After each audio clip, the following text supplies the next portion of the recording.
you might think you're having, targeted strikes. And obviously, Donald Trump has said this is a massive ongoing campaign against Iran, but again, in the sense of what to expect in the coming days. But if what this intervention leads to is an incredibly messy, violent, difficult situation in Iran, does the US naturally get dragged into it in the sense of, well, you've contributed to this, how are you going to help these Yeah, people now? yeah, exactly. And that is a question, right, that no one can quite answer. But first, the news that broke early this morning that the US and Israel launched a coordinated attack on Iran. Donald Trump has described it as a major combat operation. The United States military is undertaking a massive and ongoing operation to prevent this very wicked, radical dictatorship from threatening America and our core national security interests. We are going to destroy their missiles and raise their missile industry to the ground. It will be totally, again, obliterated. We're going to annihilate their Navy. We're going to ensure that the region's terrorist proxies can no longer destabilize the region or the world and attack our forces and no longer use their IEDs or roadside bombs, as they are sometimes called, to so gravely wound and kill thousands and thousands of people, including many Americans. And we will ensure that Iran does not obtain a nuclear weapon. It's a very simple message. They will never have a nuclear weapon. This regime will soon learn that no one should challenge the strength and might of the United States Armed Forces.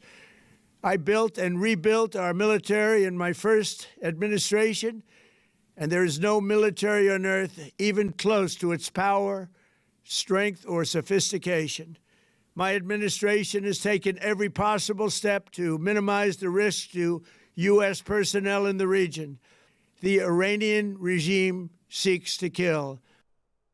US President Donald Trump there. Now, Iran's Islamic Revolutionary Guard says it's launched a counterattack, and explosions have been reported in Israel, the UAE, Qatar, Saudi Arabia and Bahrain.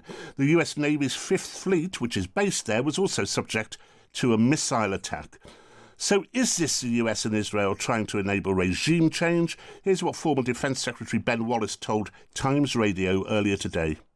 The dangers are the Iranians rise up and are brutally suppressed by a regime well practiced in it, and that the United States doesn't follow through, or anybody follow through, on its declaration. You can't just encourage people to rise up if you haven't equipped them or trained them or supported them in its purest form, if that's what you were going to do as a country's ambition. I'm not saying that is anybody's ambition other than I think the verbal statements by the United States, but in the past, regime change is usually achieved by enabling the opposition as well as encouraging them. Well, Times Radio's political correspondent Terry Stiastny is here with the latest from the UK government on this morning's breaking news. What has it been saying, Terry? Well, interestingly, the government points out that the UK didn't participate in these strikes. We're told that the Prime Minister is going to chair a ministerial COBRA meeting this morning, so sort of an emergency meeting. And the government said that Iran must never be allowed to develop a nuclear weapon. And that is why we've continually supported efforts to reach a negotiated solution. So note the negotiated solution there, which is clearly not something that is going on the ground at the moment. And the UK government also saying we have a range of defensive capabilities in the region which we have recently bolstered, and we stand ready to protect our interests. Also that we don't want to see further escalation into a wider regional conflict. I assume nobody told Sir Keir Starmer about this before it happened. Well, it's certainly, we know it says the UK didn't participate in these strikes, which doesn't necessarily mean that they didn't know that it was going to happen. But obviously there has been ongoing discussions between Britain and the US as to whether the UK would participate, whether they would allow the use of their assets and bases and so forth, and that was something the government was certainly not keen on. No, they refused the leave to use bases in the UK, didn't they, for a start? Yes, they did. They didn't want, from initial reports, to use, for instance, places like RAF Fairford, or also the question is, was Diego Garcia going to be used? So that is something that some in politics have been saying perhaps we should have been more involved in this. Equally, there are others who are saying, we're right to be standing outside of it. Yeah, Terry, thanks ever so much. Thanks for joining us, and we'll hear more on the domestic political reaction to what's happening in the Middle East later. But, well, I'm delighted as well to say that our Washington editor, the Times and Sunday Times Washington editor, Katy Balls, joins me now. Quite a momentous morning, Katy. Yeah, there's a fair bit going on. Yes. Well, I can't quite work out from the various things I've heard from Trump as to what the long-term nature is intended here, whether this is strikes simply at missiles with the hope that it might develop into regime change, or a concerted attempt at regime change. Yes, and I think lots of people are trying to join the dots on what exactly is ever Trump is planning. And of course, Trump likes this. He likes the idea that no one knows exactly what he's doing, that he can keep people guessing. But from what we know so far, the US looking at targeted strikes, and then you have Israel looking more at the regime when it comes to the actions. What is obviously quite confusing is on top of this, you have Trump's own statement, his address, and also comments on Truth Social, where he is encouraging the idea of regime change, suggesting the Iranian people have their chance. But it seems to almost be, we're creating an opportunity to you. We're going to throw the ball your way. Are you going to catch it? It is so far what the tone is. However, obviously events are moving very quickly and things can escalate. I think it's worth pointing out that you had a situation, I think, on Friday when it really did feel as though after weeks of will he, won't he, it was moving towards the will he camp. And one of the indicators was J.D. Vance, who we know is not particularly pro-intervention, had given an interview almost laying out the groundwork for it, but saying this would not end up being this long, protracted conflict. So that obviously rubs up against the idea that the US could get too involved in regime change.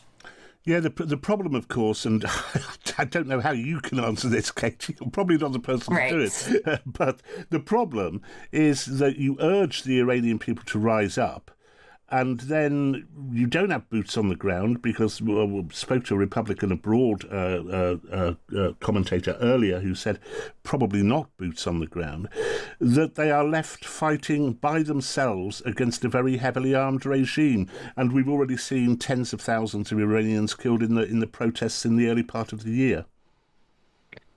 Yes, and of course, this does beg the question, which is, you might think you're having, targeted strikes. And obviously, Donald Trump has said this is a massive ongoing campaign against Iran, but again, in the sense of what to expect in the coming days. But if what this intervention leads to is an incredibly messy, violent, difficult situation in Iran, does the US naturally get dragged into it in the sense of, well, you've contributed to this, how are you going to help these people now? Yeah, exactly. And that is a question, right, that no one can quite answer because when I've spoken to figures very close to the administration, they have been nervous about this for weeks for these very reasons, which is people compare it to Venezuela, but of course there are very big differences here. In Venezuela, you could go to the number two of Maduro, and while that government is not like-minded with the Trump administration, there's still a sense that you could have a puppet leader or so forth. It's obviously a completely different situation to try and say, there's no number two in the Iranian regime that's going to work with Donald Trump. No.